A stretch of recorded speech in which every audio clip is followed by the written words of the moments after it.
Yeah, I am. Yes. A scruffy looking Nerf Herder.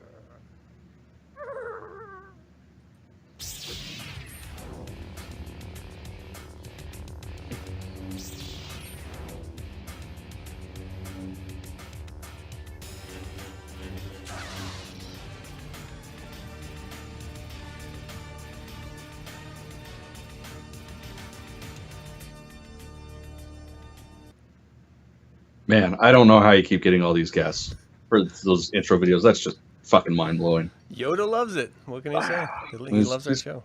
It's a pretty cool guy. So anyways, everybody, welcome to the Infernal Brotherhood streaming YouTube vidcast about Star Wars and pop culture. It's made for Star Wars fans by Star Wars fans. And this week, Adam, what will we be discussing? We are talking about the Imperial Royal Guards! Oh, damn it. I was going to have my toy down for this part. Fuck. Where is it?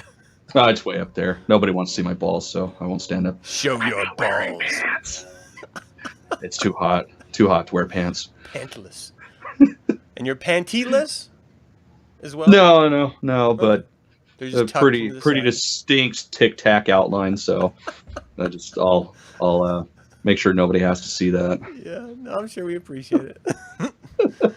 I'm excited for this episode because I don't really know all that much about them, and so it forced me to learn more. What were all of our first exposures to the Royal Guards was the Return of the Jedi, of course. Yeah. And what did you think of them when you first saw them? Oh, I fell in love immediately. I mean, red's my favorite color, so how is that? How could that not be awesome? Yeah. It was definitely one of those costumes I've always wanted to make. Always. I want to show. Let's go over this video because everything is steel and polished, and then suddenly these red figures come marching out, and you're like, oh, something's different. Oh yeah, they stick out like a sore thumb in the best way possible. Great. So throughout the course of this episode, we're going to be discussing the Royal Guard. I'm going to have a series of videos just running behind us. Let me make sure that they're turned down appropriately so that we're not... I don't know. We're still going to get... It's fine. You'll just see our mouths talking and just hear all the background shit. Yeah. It'll be like watching the movie with a really bad commentary. It'll be much better anyway.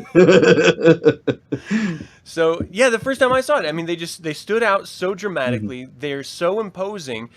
And if they are the sole protector of the Emperor, they've got to be badass. Oh, yeah. They're the elite of the elites. Second only to snowtroopers. That's a fact. Really? I didn't know. I was going to say snowtroopers. Yeah, snowtroopers are pretty fucking elite, dude. All right. I'm pretty biased, but it's true. Just because you dress up like one doesn't mean they're elite. Yeah, it does. I mean... Otherwise, it wouldn't be it. Duh. Everybody knows that. Okay. All right. So we made some notes here, and we sort of did our own research in this information about the Royal Guards. Where you have a reference here of the Old Republic. Yeah. What's that from? Can you explain that? From the Old Republic, like before. Well, did you not watch Revenge of the Sith? Oh, I thought when you say Old Republic, I'm thinking Knights of the Old Republic. No. This is Old Republic era. Okay. Like as soon as the Empire takes over, or like he goes from Chancellor to Emperor, that's when the Old Republic is gone. Yeah. See, I always referred to that as the Republic, and so that's why when I think of the Old Republic, I'm thinking of like KOTOR. Fair enough. I feel like you're playing with my emotions now. God, you're just emotional today. Technically. Oh, dude, I'm exhausted today. We're going to have a good discussion, but I'm exhausted. Okay, so the Old Republic. So, yeah, we had a tease of it in the prequels, but it wasn't even real. It was sort of like the clones where it wasn't quite right. Yeah. It was like the Blue Imperial Guard or the Imperial Senate Guard, I think they were called, right? Well, they were actually a spin-off of the Senate Guards. Basically, when Palpatine became the Supreme Chancellor, he decided he wanted to hire his own private guard, and that's when he essentially took bits and pieces of the Senate Guard that he liked and made it cooler and red. So that was his private guard, even when he was in the Senate. Yeah. And we're going to be talking from the beginning of the Old Republic into of course, the future of the current trilogy that's being produced, where we saw the Praetorian Guards, and there's a natural evolutionary step from the prequels to the trilogy that we all love and know to the new trilogy that we all are divisive over, from the guards themselves in their looks, which I always thought was interesting, because I never, before doing any investigation into this, I never really thought about it that much. But it is the only organization that's made significant chapter leaps in design. Like, everyone else has just done slight modifications here and there, but these guys have done like dramatic look changes. Well, that's understandable, though, if we go off the timeline, because you go from Revenge of the Sith to A New Hope. I mean, that's only 18 years, whereas this movie's 40 years separated from Return of the Jedi. Yeah. So it would make sense, especially, I mean, we'll, of course, get into the Praetorian Guard, but, like, just with the advances in technology, it just makes sense they would change it up in a drastic way. Because, of course, we're missing 40 years of the evolution of the entire Empire. First Order. No, they're the fucking Empire, goddammit. How can you be a stickler about Old Republic but not First Order? See, I don't you know. are fucking with me now. I am totally just fucking with you. So I really love the original look when we saw the prequels, like from the very beginning, the blue with the feather plume. I was just like, oh wow, this looks so ceremonial and so cool, and it's so different, but it has the same tone of the Imperial Guards from the original trilogy that you knew immediately who you were looking at. Oh yeah. And that's what was so great about it, I thought. And whenever you saw, like for me, when I saw the original ones, and then I started hearing about the EU developments of storylines with Dark Empire 2, then they came out with something, the Crimson Guard, that really delved into the culture of the Royal Guard. And that thrilled me and made me want to learn more. Not enough to buy the comics and read them, of course, just to imagine. Dude, I totally got them. I just haven't read them in like 10 years. Yeah. Because I can't find them. They're in those But it's boxes. good. I remember. Yeah. What you guys can't see is my closet they can see it. Oh, can they see it? Yeah. Oh, I guess they can. I forgot to move my camera back. Yeah. Those are all comics. And then there's about, let's see, how many do you see? Yeah, there's about 4 more boxes and a couple long boxes. Jeez. Needless to say, a lot of shit to go through. And I forgot. Yeah. It's okay. It's just, not important for the show or anything, but No, not important at all. I thought I remembered enough of it, and then I remembered, no, it's been about 10 years since I read those. But it is interesting because all of that expanded information, once they made that Legends, is now no longer canon. And so it dramatically shrinks what is canon as far as this elite organization goes. Yeah. So maybe we can sort of tiptoe back and forth about what they were, and then the differences between what they are now throughout the conversation here. Because as far as the Old Republic concerned, they're the exact same. Like that doesn't change at all. Yeah, no. It's just from Jedi on that things deviate dramatically. Yeah. Dramatically. Okay, so let's talk about some of the original themes of what this group was, because when the original Crimson Empire came out, it was very much along the lines of, this is going to be a one-off, and it's just going to kind of talk about how these were all clones that were put into this elite organization. But then that shifted when George Lucas said that, no, these aren't in fact all clones. In fact, none of them are clones. They're all, right? They were all just stormtroopers that evolved and were tested. Yeah. All they are is a stormtrooper that they excelled in combat, both melee and with weapons, multiple weapons, of course, and devout loyalty. Like as it was explained, they would essentially do anything the Emperor told them, even if it was killing themselves. They would unquestionably do what they were told. Yeah. And that's how they got into the Guard. That's a pretty. I mean, it is very Special Forces-esque with a side of like insanity because Oh, we're actually absolutely. murder each Yeah. others. Well, and if you think about it, it's like just supreme religious fundamentalists, basically. The Sidious naturally brings. That, yeah. I mean, it's never like overt, but you gotta imagine it's there. I mean, yes, everybody in the Empire from recent books, they're allowed to believe what they want to believe as far as religion's concerned. Right. But it's always like that's more in the forefront, if not really talked about, type of thing. Yeah, it is very much everything for the cause, Mm-hmm. and the cause being the will of the Emperor. Yeah. I think I like the idea that it is something that you have to struggle and fight for. Mm-hmm. It's not just something that, we're going to breed you into this position, because you have to be the best of the best. And of course, breeding isn't always going to be a solution for that, or ever going to be a solution for that. Yeah. What I really enjoyed was the idea that the Emperor never stopped creating more elite inner tiers in order to continue that struggle, that fighting for dominance within the organization to create the most elite of the elite. And I just got, our stream was interrupted by a copyright notice. Of course. Why wouldn't it be?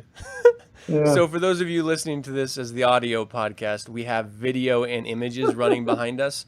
And of course, Disney and Fox and everyone else is offended by that. So we're gonna get it all cleared up, but it's not gonna affect the audio version of this in any way. No, well, and realistically, people will be able to watch this, just not live, because it always gets We're used corrected. to it. Yeah, it's pretty much every show. It's the cost of wanting to create a more engaging experience rather than just stare at two that's the talking one. heads. Good. Oh man. All right. Well, if we're already copyrighted out, then I'm gonna throw the video back on. Yeah, 'Cause I fuck it. moved over. Yeah, whatever. So I love the idea of the tightening and creating new inner circles to create the elite of the elite. Yeah. And it just reminded me of playing the TIE Fighter series, where you got to be his inner hand and then his hand, and you got tighter and tighter into this more elite society. Yeah. Within the Emperor. And then there's even a part where like there's the Shadow Guard, and then they got into where the Inquisitorius would even train some of them. Yeah. Which I thought was amazing, because I never, right now in canon, we have an Inquisitorius program sort of outlined through the comics, and it's alluded to in the Rebels series pretty heavily. But it never really talks about the organization aspects of it. The canon really goes into like the training of it, which I thought was, I'm sorry, not the canon, the EU, the Legends goes into the training of that. And I just think that's fascinating. I love that, because what it does is it explains that yes, midichlorians were important for the prequel stories, but when it came to the EU, anyone could learn the Force. Anyone could be taught Force use in some way. You know, they may not be like Jedi or Sith level of use, but they would still be able to tap into the Force in some measure. And that's an idea that they have brought out now that I feel like was shut down pretty stagnantly with the prequels trilogy. You know, that idea that you have to have midichlorians or else you are not going to be able to access the Force. That's just not true. Not in the EU and not now. No. Well, it doesn't make sense anyways. If everybody is literally made up of the Force, why the hell would you need a special extra thing to control said thing that you are made of? Yeah. It just kind of seems odd to me. The more bacteria you have, the more powerful you are. Yes. Don't wash your hands. You'll be fucking Sith Lord in no time. That's why I give myself yeast infections. I'm creamy down under. Just how's that training coming? I don't ever get to touch the wife, but my powers will come. They will come. I can levitate a goddamn soda can, so it's worth it. Oh, man. It hurts when I pee, but it works. It works. Hey, you know what? Whatever. It's one less thing you have to get up for. Exactly.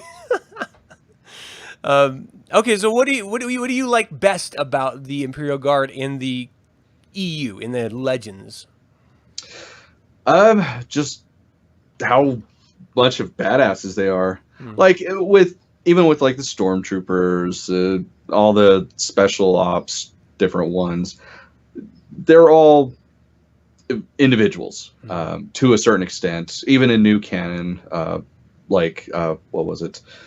From a certain point of view, like there's a few TKs in there. Like they all have their own voice, they all act a certain way. But with the Imperial Guard, like they move as one, and it's just insane how they get things done. Like currently, I'm reading what is it? The third one, third aftermath. I don't remember what Empire's End. There we go. Right. Or what? No, it was Life Debt that Admiral Sloan had guards. Anyways, they're just badasses. They're elites. They know how to kill everything and everyone with whatever they can. They're basically the ninjas of the stormtrooper world. Yeah, which you wouldn't think with those helmets. No, not at all. And that's the thing too, is they're set up to make it so they only have one focal point. Like they can't gauge their surroundings. They're only supposed to be focused on one thing. That doesn't seem very intelligent. No, not at all. But whatever, it works. And it looks badass. It looks really badass. And there are differences in the look as well, because you have the traditional Return of the Jedi Imperial Guard, and then you have the Crimson Empire armored Imperial Guard. Oh yeah. Which, well, and if we're going with the EU, then we also have like the Shadow Guard and all that stuff too. Yeah. Which the Shadow Guard, holy shit, that's something that really should have been kept canon. Like as much as Lucas hated the Force Unleashed, like that was one of the coolest things. Because they were ninjas. They could even like disappear, like their active camouflage. Ah, they're badass. That's crazy. Yeah. Yeah. Well, and even going with the EU and like the armored Imperial Guards, like that's essentially what turned into the Imperial Knights, which that's another thing that's I was thinking the Knights of Ren would become the Imperial Knights of the new canon, but I never made that connection. Really? Yeah. Well, that'd be cool. That'd be fucking awesome, but we're probably not going to get any of that. He has unless to. That He's unless the one that wrote became them. He has to. Maybe that would become the television series following the Knights of Ren. I'd be okay with that. Yeah, that'd be cool. Crossed. I'd be down. Okay, so then New Republic. This is the Crimson Empire era. Or is the New Republic's just I guess technically there's two different versions of the New Republic Guards. You've got canon, which are the ones that appear in like the Aftermath novels and what have you. And then of course we've got the EU, where it's all New Republic era, where they're doing the Crimson Empire series and what have you. Yeah. I read Aftermath. It was like a year or so ago. Yeah. So I'm not really remembering much about the guards. Did anything stick out other than just they were really efficient? I mean, effective.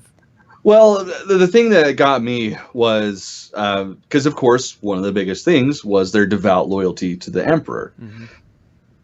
The Emperor's dead. Everybody knows it, especially the higher-ups, which they are higher-ups. Even though they're soldiers, they're still pretty damn high up rank-wise. Mm-hmm. So they essentially just went to whatever admiral or Moff they could, and that's essentially that's what we follow is Grand Admiral Sloan, and she had 2, I believe, with her right after the Emperor died. Right on. Yeah, they killed a bunch of rebels, New Republic people. Yeah. So it was pretty awesome. What I really loved about sort of taking a step back to the EU, to the Legends version, was that they talked about different styles of fighting, like Ichani, I don't know how it's pronounced, and then Terraskasi, right? Like they studied in different forms of fighting. Yeah. Of it's not really martial arts in the way that it's martial arts, but whatever. Whatever that world's version of that fighting style is. But it's just it's cool that that stuff expands. It's not just standing in front of each other and hitting a stick. Oh yeah. It's the Darth Maul type shit we see. Yeah. Well, I mean that was another thing with their training. I don't know if it's in the new canon, but in previous, like in the EU, they, even though they primarily used force pikes, they still would train as they would train at Mace Windu. Oh my gosh. God, that dude, I mean, I don't know if that's canon anymore, but he invented the most brutal fucking lightsaber style ever. Were they taught like the official lightsaber fighting? Look up. So, it would make sense. So what did you think of their weapons in Star Wars Rebels when they fought Ezra? That magnetic end that they had? That's a part of the force pike. Like that's a thing. Because the force pike, it's made up of two different things. Like you got the electrostatic thing up top, and then the magnet / vibro whatever at the bottom. Oh, okay. So that's actually part of. Those were different weapons, though, right? I don't remember. I think so, 'cause I didn't see. To be honest, I was really rushing through the end of that series. There was a lot of long nights trying to get it done in time for the show, so some things slipped through. Yeah, it was one of the best parts of it for me, seeing them in their armor, not just their robes, and actually fighting, because you never see them fight on screen. Well, and the funny thing, like this is a stupid fucking side note, but actually in Return of the Jedi, they only have one arm slit in their robe. Right. Yeah, I mean, they have a hem. They have a hem, but yeah, they only have access to one arm. Huh. Just something stupid that nobody needs to know unless they're building a costume. If you want to be super accurate, you could only have one arm.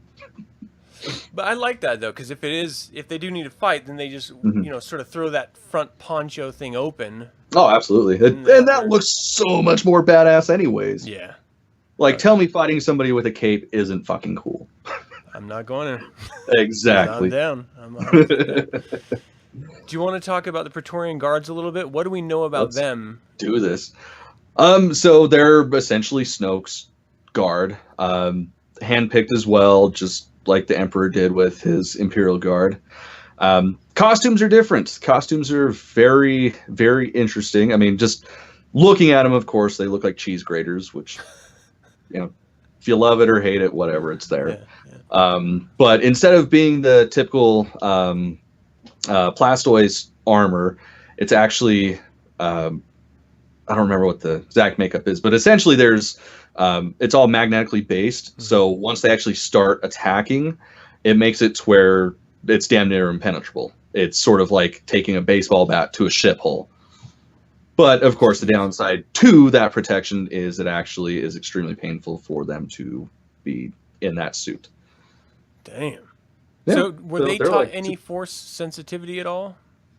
Not from any of my understanding. Just straight up combat and tested for loyalty. Mm-hmm. It'd be interesting if one of the series touched on some of that, like maybe not just because there's only 8 of them at ever period, and you never really knew how many of the Imperial Guards there were in canon anyway. Yeah, because there wasn't like an empire of them, like a whole planet filled with training. So it would be interesting to hear about, in the same way we heard about in EU stormtroopers whispering that they can become elite Imperial Guards, that some First Order people or just some combat specialists would be training so that they can one day be in the inner circle of Snoke, or something like that. I love those ideas of having this secret organization that recruits the best of the best. Like the Avengers and stuff. I mean, it's just only the elite know of it because they seek you out, this group, because you've done such amazing stuff. I would just love to see someone tapped on the shoulder being like, we want to test you out for something, come follow me. Oh yeah, that'd be so cool. That would be. And then nice just to see if Snoke has anything to do with their training at all. Yeah, that's one thing I was really curious about, because with everybody else, of course, you have oh oh my god, I always forget his first name, but General Hux, like Mhm.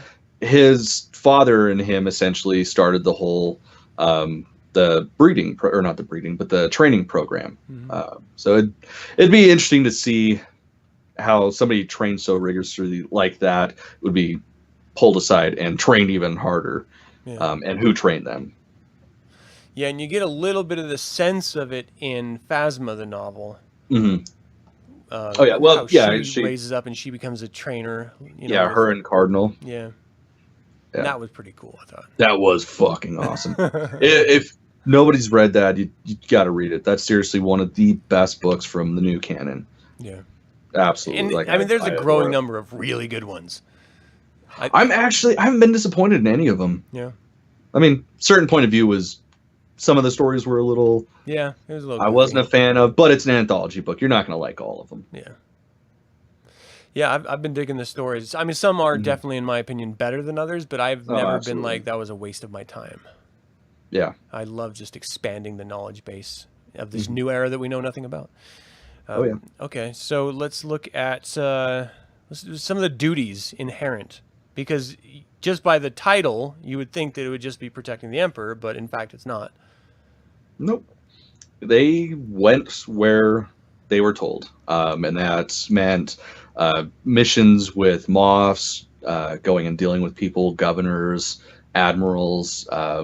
Like I was saying with the Aftermath novels, certain grand admirals and moths had royal guards assigned to them. Mm-hmm. So they did everything they had to do. Of course, with rebels, they would hunt down rebels, obviously. So basically, they were sent where they were supposed to be. I loved this scene particularly in the background here with Rogue One, where they were looking at over Lord Vader when he was in his Bacta tank. Yeah, and that was one of their other duties, was to watch him. Yeah, God. Oh my God. Yeah, that was. Yeah, it's like, well, man, because he's vulnerable. He's in his fucking Bacta tank. He doesn't have his body. He doesn't have anything. If somebody came in and smashed it open, I mean, Vader was kind of strong with the Force. I mean, well, he was, but like outside of his suit, if he wasn't in his meditation sphere or in his Bacta tank, he was pretty much worthless. Like all it would take would be somebody cracking that shit open, and he would suffocate. Yeah, yeah. So they were essentially more badass than Vader at that point. At that point. Yeah, at that point. That's rough. We got to do a Vader show. Yeah. Talk about all the ins and outs and everything, but I do just knowing that these people are trusted so much that you would have them watching over you in your most vulnerable of times and not fear. Like that's just really that speaks loudly to their proficiency in their skill sets. Even his acolytes, like the people that essentially worshipped him like a god, that lived in his castle on Mustafar, even they weren't allowed in there when he was in his Bacta tank. Minus obviously coming in to say, "Hey, we kind of need you there, bro." Yeah, it's time. Can you get dressed, please? put your feet on. Your salad's done, sir. Your salad smoothie's done. Would you like it in your Bacta tank or outside? Oh. Do you want your straw helmet? I want to see him sipping up a smoothie through his helmet. All you got to do is watch Robot Chicken, the Star Wars episodes. So weapons and training, we went over some of it. Force pike, but they always had a blaster at their side and a vibroblade, right? Yes, they did. There was oh fuck, why am I forgetting the designation?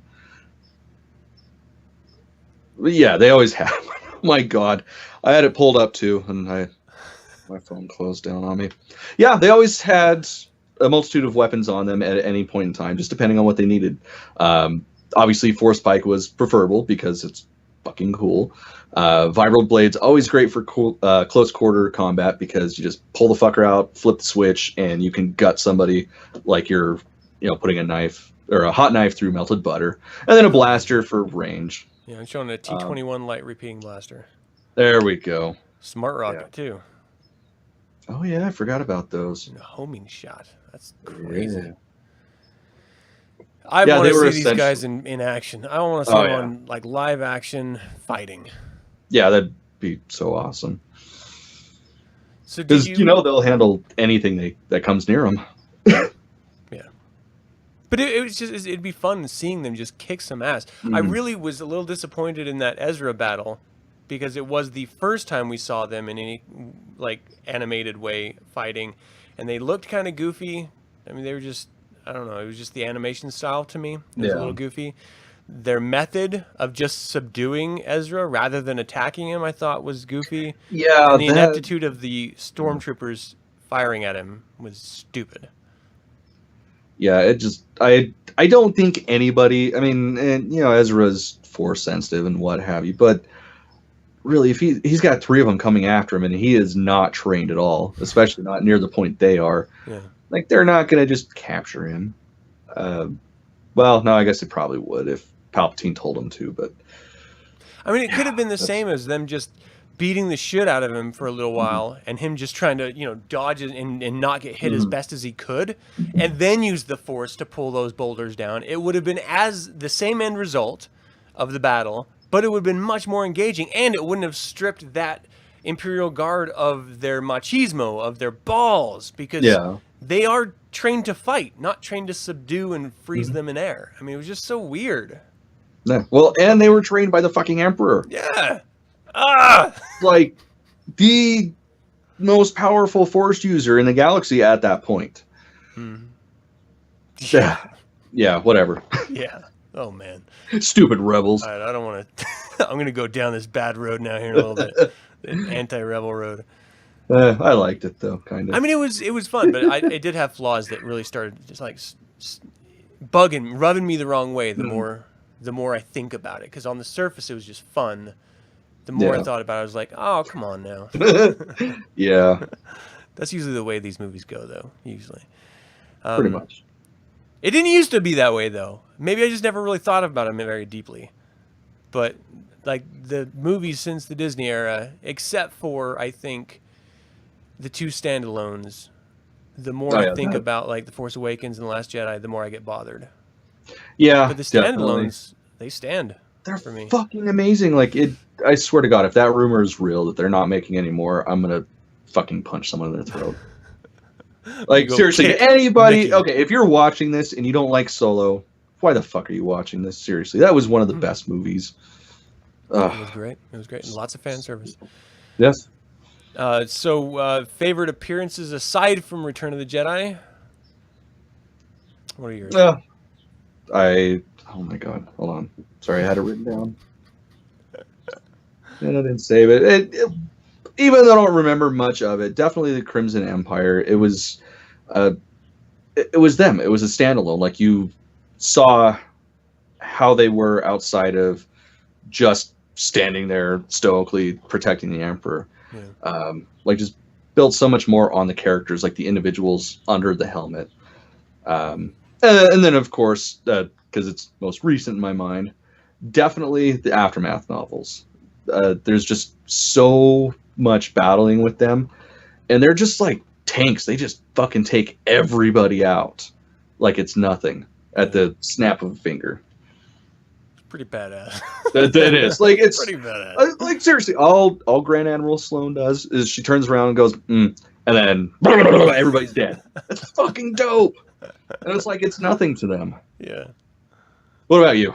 What's your favorite appearances? I've got to go with the Crimson Empire. Just those, the way that they're drawn, it took what was intriguing and mysterious and made it more intriguing and mysterious, except that there was a badassitude. Yeah. It's a new word that never existed before.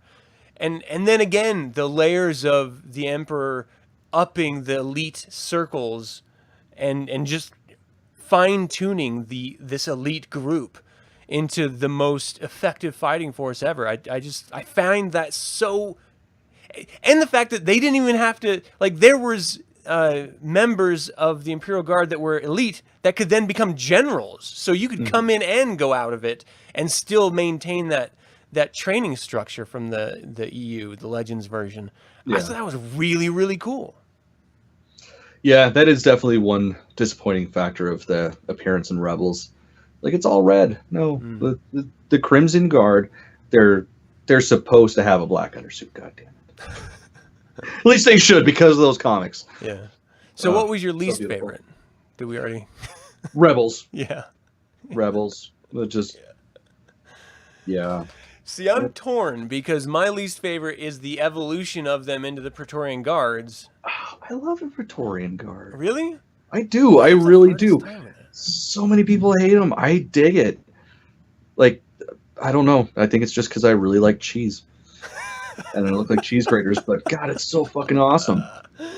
It's rough because I look at the traditional Royal Guard, and yes, it's all shiny red molded plastic, and so seeing it in the helmet, and then seeing it in the Praetorian Guard, it's the same thing, shiny red molded plastic, but for some reason the design doesn't speak to me as much as the classic design. Well, and they just look like toys with their upper body armor. well, it's actually really closely modeled to samurais. Right. Like with the hakamas, the stacked plates for the armor and stuff. I mean, it makes sense. It makes a lot more sense than the Imperial Guards, like the traditional Imperial Guards, because they've got nothing. Yeah. Traditionally speaking, they've got their robes, they got their helmet. That's it. Whereas with the Praetorian Guards, they're pretty much bulletproof. So I dig it. Yeah, I like the concept of it. It's just the execution that concerns me. But again, it's tied with what Rebels did to them, and just sort of cutting their balls off. Yeah. That really, really bothered me. Because at first I was like, yeah, the Imperial Guard are fighting! And I didn't really think about what it actually was saying about them in the method that they fought. Yeah. And then the more you think about it, you're like, but they know how to fight. Why did they just subdue him? And it's one little kid. Yeah, because he's a Force user, but he's a fucking child. Yeah, just go punch him in the face. Like, pretty much. I don't care how badass you are. You take one to the nose, you're gonna be stunned, man. Yeah, that's gonna stop anybody, at least for a second. Talking about punching cartoon characters in the face. I'll fucking do it. I'll do it right now. I'll do it. Find the animator and do him. No, man. No, I wouldn't do that. So, hopes. Do you hope we get a further development in the future movies? Excuse me, with the Praetorian Guard, or maybe a return of the, whatever? Or do you think it's going to be like the Knights of Ren as the? I would really, really love either of those. Either the return of the traditional knight or the traditional guards. It doesn't make sense at all, but it'd be cool fan service. Praetorian, like, absolutely, we need more of them.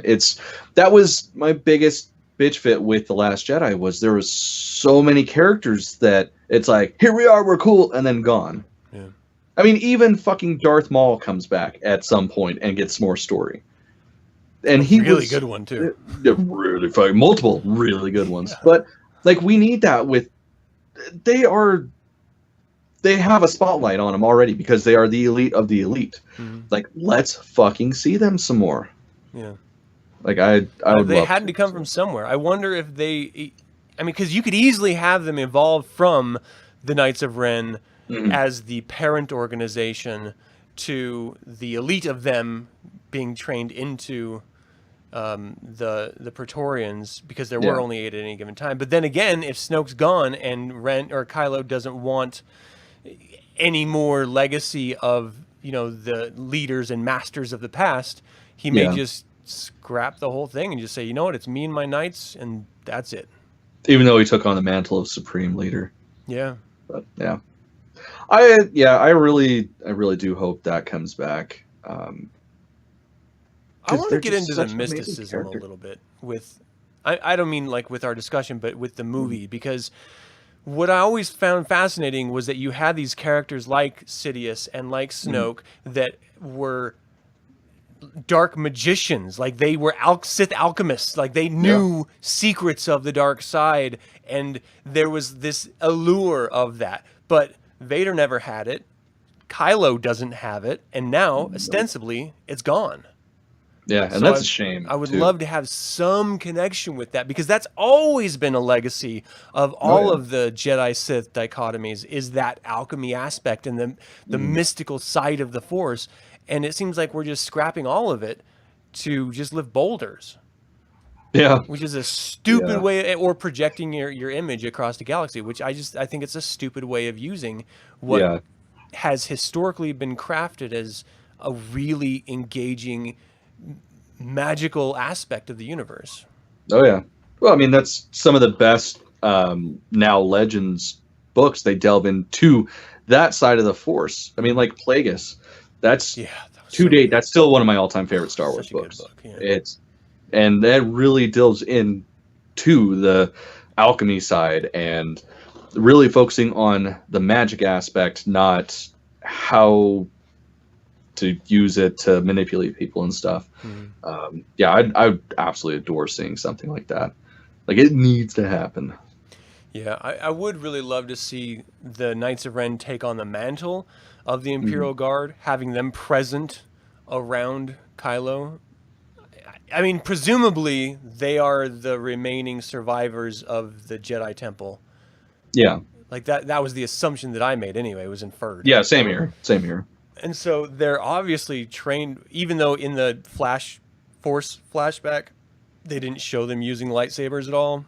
I'd still kind of want to see that idea carried forward, and then them become the new Imperial Guard, the protectors. Well, and it would make sense anyways. He was already the head of the organization, and you would imagine a group of knights are going to be loyal to one another. Yeah. So it would be the perfect evolution for that. Oh man, I'm hoping he. What's his name? Rian Johnson? No, I'm sorry, the new one. Oh, Why can't I remember his?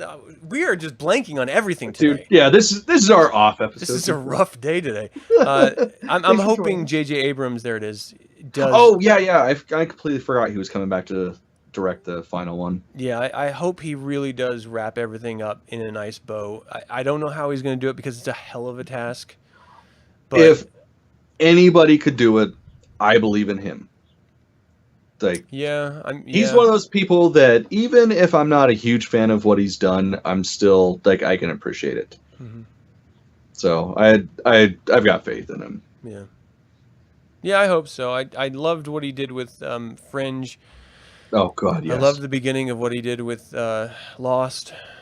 I really enjoyed the reboot of Star Trek. I enjoyed The Force Awakens. So I'm hoping, but the problem is that you have it's such a tall order, at this point. I just don't know how realistic it could be. Yeah. Well, and it's still Rian Johnson writing it, and you still have all the heads of the production crew that still will have their fingers in it. So it is a lot to put on him. Rian Johnson isn't writing that final one. That was a J.J. Abrams script. Was it? Yeah, it was him, and Rian Johnson's doing his own trilogy. But as far as I'm off today, I guess. Yeah, I could have swore he had a hand in writing the this final one in the the trilogy. Oh, okay. They very much isolated it between whoever the director was who's going to be writing it. And this one, and JJ had the help of someone else who his name is eluding me, but it was, I believe, the same guy who helped him with the first Force Awakens script. Which, the more that we have information coming out about the rumored cancellation of the standalones and what George Lucas would have made had he stayed in charge, we're starting to get more information about the breaking point of Lucas from the Force Awakens, because they were already in filming what George Lucas had already agreed to sell them so that they would make, and he was acting as a sort of on-set liaison of the Star Wars universe. And they said, you know what, JJ's written something that is a little more of a retro and a nostalgic take, and we're going to go with that. And that's when George was like, I'm out. If you're not going to do what I sold you that you said you would do, then I don't want to have my name associated with it. And he just sort of wiped his hands and walked away. Well, I don't blame him. He was essentially public enemy #1 for the nerd fandom. Yeah. And now we don't know what we had. Yeah. I would have easily swallowed the pill had George like fed it to me, I think, because then I would have known. I've had 40 years of understanding him as the canon safe, the go ahead. Oh, So yeah. had it been him that said it, I would have been like, okay, yeah, I don't like it, but okay. But Well, the absolutely. fact I that mean, it's even someone with the completely books. different. What? Yeah, even with the books, like Christ, Plagueis, that was held up for 2 years after it was finished, just because Uncle George had to be okay with it being released. Like, that's how involved he was with everything. Yeah. I mean, I that's the love whole that. We need reason a steward. why. Yeah. Like, and it's like him or hate him. I mean, he has every fucking right. Yeah. I mean, not anymore, obviously, because he sold those rights, and good on him. I would too. I mean, it was what was it, $5 billion, $6 billion he sold it to Disney for? Yeah, I don't know. I thought it was like Whatever. 30 or something. I thought it was. I don't remember. It's a lot of fucking money that he doesn't need at all. I mean, he But gave most of it to fucking be up to it. charity too, Oh yeah. which Yeah. is awesome. So good on him. Mm-hmm. All right. Well, I mean, is there anything else you wanted to talk about with the Imperial Guards now that we've already deviated? Yeah. I think we pretty much hit on everything that I had wanted to. Yeah, me too. And that's the sad thing. Like, when researching this, I was fucking excited because I read a lot, so of course I've read stuff about them. And the whole idea was I wanted to learn stuff that I didn't know about them. And really, there's not much out there that I didn't know. And that's sad because, yeah, these guys are amazing. Yeah, this is part of the reason why, we do the show the way that we do it is so that we can delve deep into one thing and really peel those layers back and get to know that one thing. And in this case, I was like you, where I wanted to peel layers back and realize that there were not many layers. Yeah. Like the EU had some really great information, but it was still just in one series of comics that explored it. And outside of that, it's just a couple video games had some featured cameos, but that was kind of it. Yeah. Yeah, it's definitely a shame. So I'm hoping Disney or whoever, please develop out this elite group a little bit for us because we'd love to see more. That'd be awesome. Yes, indeed. All right. Well, let's. I guess that's it. Yeah. We didn't go over today. No, we didn't. Oh my God, That's we're under amazing. an hour. Usually we do.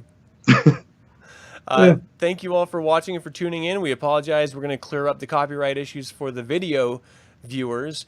So thanks for trying to tune in live. Yeah, that usually takes a couple days or so, maybe a week or something like that. And they may have lifted the copyright once we turn the camera off. I noticed when we did that other movie commentary show, that would happen there. So who knows? That was fun. Actually, it was a lot of fun, minus the copyright shit. Yeah, absolutely. But whatever.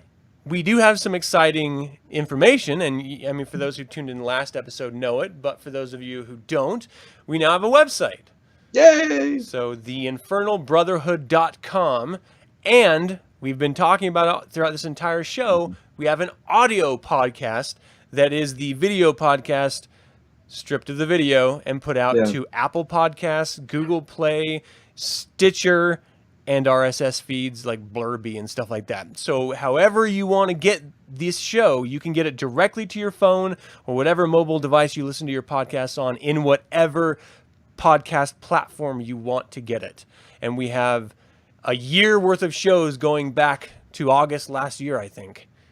Which I can't believe it's almost been a year. It doesn't even seem like it. We've been doing this. So definitely check out the subscribe to the RSS feed on whatever device you use. And, subscribe to YouTube if you want to see our two pretty faces. If our dulcet tones aren't enough, look into our eyes. Look at my shiny head. Oh, man. Yeah, and we are going to develop this out a little bit more. Like with the website, we're adding in blogs so you can listen to the show or watch the shows on the website.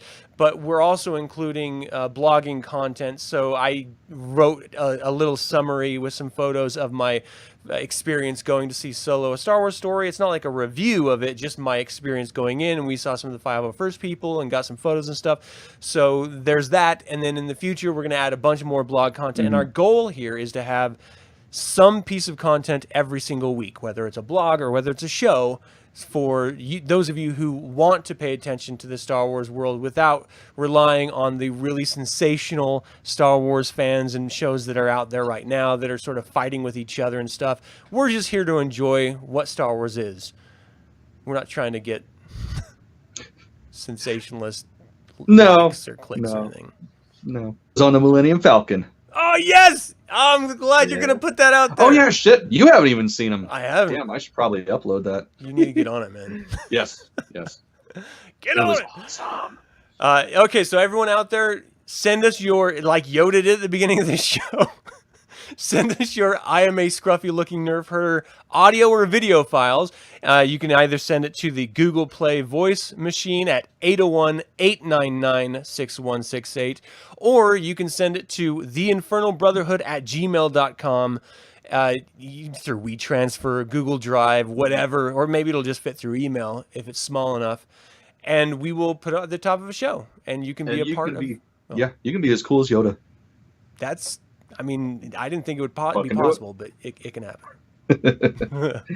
Thank you all for tuning in. Again, make sure you subscribe to the YouTube channel or the audio RSS feeds. Click that little bell icon if you want to be notified about when the next show is going to come on.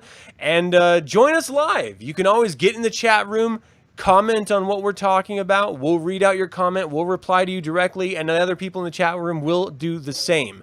So you can be a part of the show in a very interactive, dynamic way if you'd like to. Be sure to let us know what you think of the content of the episode in general in the comments below. And you can support the shows by clicking like and sharing the podcast or sharing the video. Outro.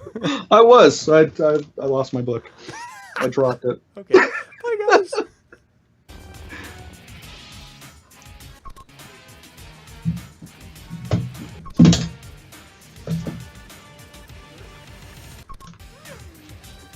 Princess Mimi.